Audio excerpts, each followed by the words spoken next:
क्योंकि ताकत आपकी इस अंगुली में है। माताएं बहनें आप बैठे हैं, याद रखिएगा, लोग आपको कहेंगे कि आपकी सुंदरता लिपस्टिक, काजल और पाउडर के श्रृंगार में नहीं माताओं बहनों, आपकी सुंदरता उस श्रृंगार में है जब आप अंगुली में नीले रंग की स्याही लगाकर मतदान करने जाते हैं। क्योंकि ये वोट है जिसने आपको सम्मान दिया है हमारी माओ और बहनों। क्योंकि भारत एक ऐसा देश, और बंगाल वाले तो बहुत करीब से जानते हैं राजा राम मोहन राय जी को। राजा राम मोहन राय जी को जान रहे हैं ना बंगाल के बंधुओं? यानी भारत की परंपराओं को भी आप जान रहे होंगे। इस देश में महिलाओं को संपत्ति का अधिकार नहीं था, राइट टू प्रॉपर्टी।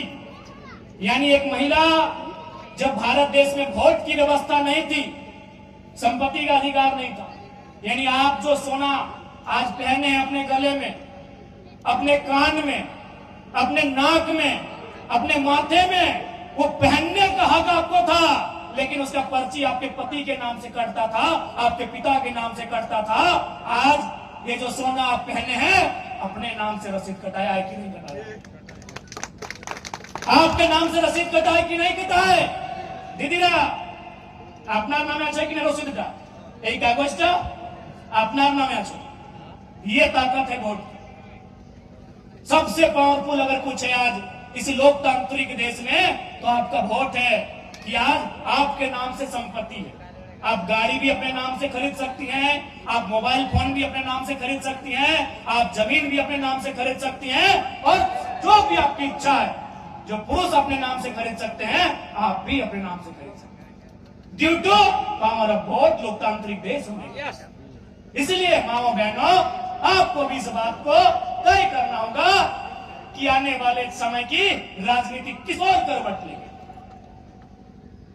आज आपके बीच झारखंड की मिट्टी से चुनकर हम एक अकेला विधायक झारखंड की विधानसभा में गए हैं, लेकिन आज आप पता कीजिए, झारखंड में जब हमारा सामना विधानसभा में होता है, जब हमारे सवाल विधानसभा में आते हैं, कई मंत्री हमें बुलाकर बोलते हैं कि जयराम बाबू, जब आपका सवाल हमारे टेबल पर होता है, हमें 2 घंटे एक्स्ट्रा पढ़ना पड़ता है कि आपका सवाल क्या है। इसलिए आज यह महज एक चुनाव नहीं है, बंगाल के बेहतर भविष्य का निर्माण का आधार है। एक ऐसा बंगाल जिसे कभी सोनार बांग्ला के नाम से संबोधित किया जाता था, जिसे अंग्रेजों ने इसी मार्ग से भारत के सोने को बाहर निकालने का काम किया था। ऐतिहासिक रूप से, सांस्कृतिक रूप से, भौगोलिक रूप से, पारंपरिक रूप से बंगाल का एक विशिष्ट इतिहास रहा है, एक सम्मानित इतिहास रहा है। आज पुनः इस बंगाल की मिट्टी में, जिस मिट्टी का ये नारा है, माय माटी मानुष, उस मिट्टी से एक बदलाव की हुंकार भरनी होगी। और जब बहुत सारे लोग कह रहे हैं कि भाई दीदी को हिला पाना आसान नहीं है, हेलो, दीदी को हिला पाना बहुत ही मुश्किल है, तो बंगाल वालों, आपसे बेहतर उस लाल झंडे के शासन को कौन जानता है? ये पूरा बंगाल लाल लाल था, बंगाल की गलियां लाल लाल थी, बंगाल के गांव, बंगाल के शहर चारों तरफ लाल का बोलबाला था। लोग सपने में भी अगर सोचते थे कि क्या बंगाल से कभी लाल हटेगा, तो डर लगता था। लोग सपने में भी नहीं सोच पाते थे कि बंगाल की धरती से लाल की सरकार गायब होगी। हुई कि नहीं? हो गई। गायब हुई कि नहीं? दीदी क्या है, दीदी बूढ़ी हो गई है, उनको विश्राम करने कहिए, उनको उनकी सेवा की जाए। 10 साल, 15 साल, 20 साल बहुत होता है पॉलिटिक्स में, होता है कि नहीं? नहीं तो हम तो दीदी से कहेंगे, बगल में बिहार है और दीदी का नीतीश बाबू से अच्छा रिश्ता है, नाता है, एक मधुर, एक भाईचारा, बहनचारा वाला संबंध है। उनसे सीखना चाहिए, इनको भी बंगाल छोड़ के राज्यसभा चल जाना चाहिए। लेकिन नीतीश जी जब होते थे संसद में, शायद दीदी भी संसद का सदस्य रही है, तो हमें लगता है इन्होंने काफी लंबा समय लिया। नीतीश बाबू ने 20 साल लिया था, दीदी 15 साल ले ली है। अब इन्हें आराम करना चाहिए, क्योंकि नेता लोग रहता है जब तक जिंदा रहेगा, चुनाव में रहेगा, तो राज्यसभा आराम का ही जगह। राज्यसभा मोटा मोटी आराम का जगह इसलिए है। अब सवाल यह है कि राज्यसभा आराम का जगह क्यों है? तो राज्यसभा के सदस्य को हम वोट नहीं करते। राज्यसभा आराम का जगह क्यों है? उसको हम वोट नहीं करते हैं, इसलिए जनता उसके पास नहीं जाती है। अब विधायक को वोट किया है तो जनता मरनी में, हरनी में, छठियारियों में भी जाएगी। वोट किए हैं, झगड़ा झाटी में भी जाएगी। तो इसलिए राज्यसभा इनको भी नीतीश जी के तर्ज पर सोच विचार करना चाहिए दीदी को, और सम्मान के साथ बाकी का जीवन दिल्ली के सहारे, दिल्ली के यादों और बंगाल की यादों के सहारे इन्हें गुजारना चाहिए। आज चाहे बंगाल हो, झारखंड या उड़ीसा, पूरे देश को नए नेतृत्व की दरकार है, क्रांतिकारी बदलाव की दरकार है, क्रांतिकारी सोच के नेताओं की दरकार है। आज देखिए नेपाल में क्या हुआ, क्रांति हुई कि नहीं? नेपाल के नौजवान सड़कों पर आए, सवाल किया कि एजुकेशन का सिस्टम कम हो रहा है, हेल्थ का सिस्टम कम हो रहा है, और नेताओं की गाड़ियों की कतार लंबी हो रही है। नेपाल की सड़कों में आए, सवाल किया, बवाल किया, क्रांतिकारी परिवर्तन हुआ, नए प्रधानमंत्री आए, नई सरकार बनी, और आज उन्होंने ऐलान किया है जितने भी पूर्व प्रधानमंत्री हैं सबकी संपत्ति की जांच हो। और यहाँ क्या होता है? शारदा चिटफंड घोटाला फाइलों में ही दब के रह जाता है,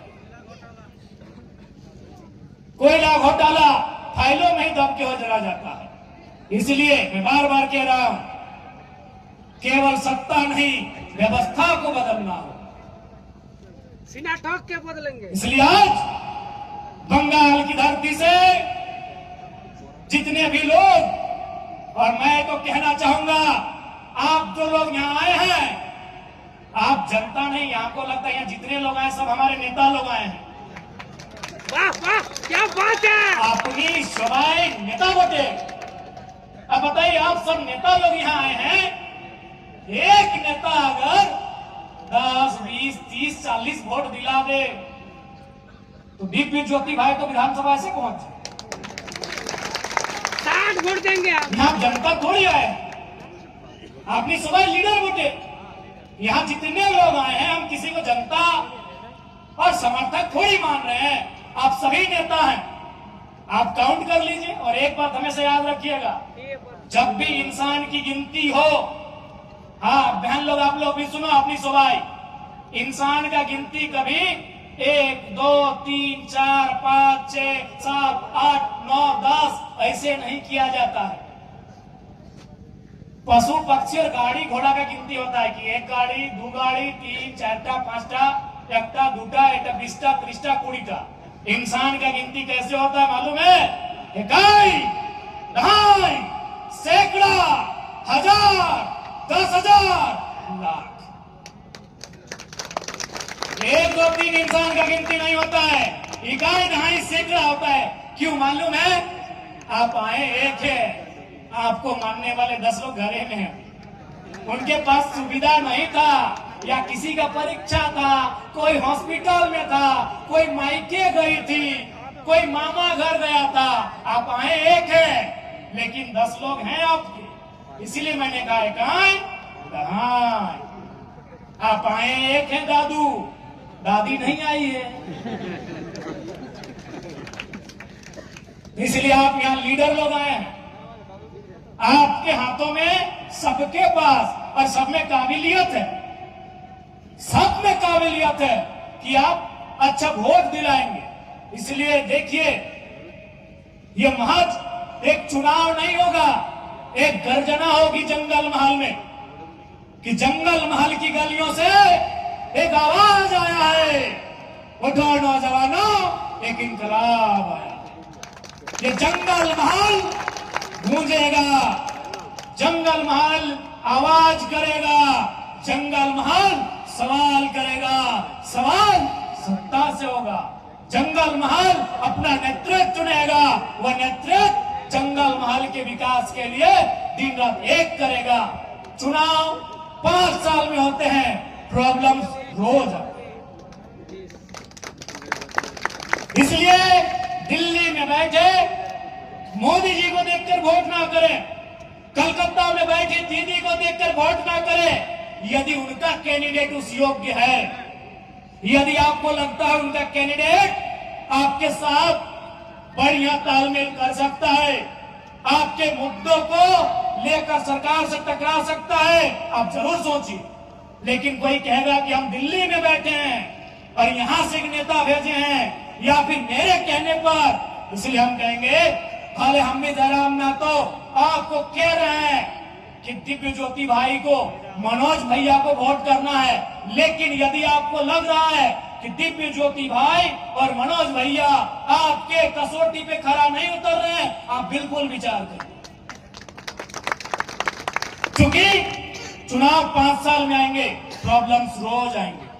प्रॉब्लम थाना में आएगा, प्रॉब्लम ब्लॉक में आएगा, प्रॉब्लम अंचल में आएगा, प्रॉब्लम सड़क में आएगा, जब कोई घटना घटेगी प्रॉब्लम हॉस्पिटल में आएगा, प्रॉब्लम स्कूलों में आएंगे, प्रॉब्लम कॉलेजों में आएंगे, प्रॉब्लम रोज आएंगे आपके जीवन में। इसलिए ये वोट आपकी प्रॉब्लम्स का सॉल्यूशन के लिए।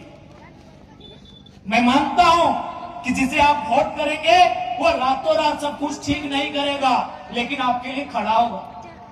आपके मुसीबत के समय, आपके जरूरत के समय। इसलिए ये देख लीजिएगा जयपुर वासियों, बाघमुंडी के वासियों, कि आप जो वोट करने जा रहे हैं वो चुनाव के साथ साथ उसको करेंगे जो आपकी प्रॉब्लम्स में खड़ा है। क्योंकि समस्याएं रोज आएंगी। आप देखते होंगे मोबाइल में, हमारे पास पति पत्नी का झगड़ा हुआ विधायक जी के पास, विधायक जी क्या करिएगा, फिर हम लोग को समझाते हैं। अगर पत्नी शिकायत की है तो पति को समझाते हैं, और पति का शिकायत है तो पत्नी को समझाते हैं, कोशिश करते हैं। हम भी ये नहीं बोलेंगे कि सबको मना देते हैं, 2-4 को नहीं मानता, बोलता है विधायक जी हम जेले खटेंगे, लेकिन ये लड़कियां संग नहीं रहे, बोलता है। तो दूसरे को लड़की भी बोलती है विधायक जी हम अकेले रह लेंगे, लेकिन एक संग नहीं रहे। इसलिए हम ये नहीं बोल रहे कि भाई जितने आते हैं, लेकिन सुनते हैं एक बार उनकी समस्या।